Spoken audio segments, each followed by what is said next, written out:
Maayong adlaw mga guys. Naday tay pressure washer diri guys at ani gi-order sa online.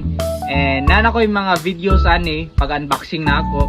Pero nawala ang mga videos or na-delete kay naguba atong cellphone. So karon magbalik tag video sa pag-install sa pressure washer. So ang una na kong ibuhat mga guys, kaning adapter ug ang water pipe buwag ni sila. So kaning water pipe gi-insert na ako sa water adapter. So mao na siya guys. Pikas na end mga guys. Atong gi-install sa filter screen. Ang ikatulong mga guys, kaning adapter ato ni siyang i-insert sa gun body.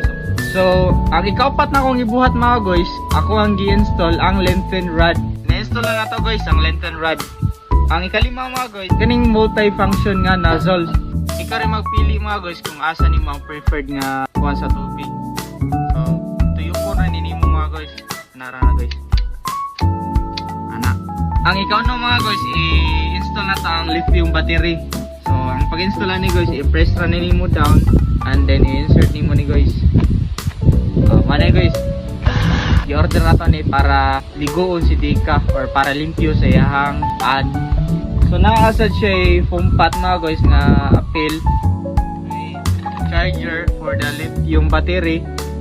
Huwag na po siya gloves nga gipada mga guys. So karon guyugi ko ninyo kaya atong ligoon si Dika. So kaning filter screen na taning butang sa baril kay na may tubig ang baril. So ligoon na si Dika mga guys.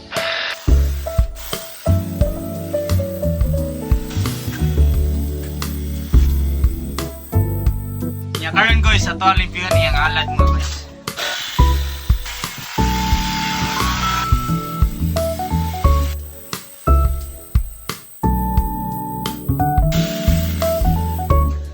So, mauro to mga guys. Bye-bye!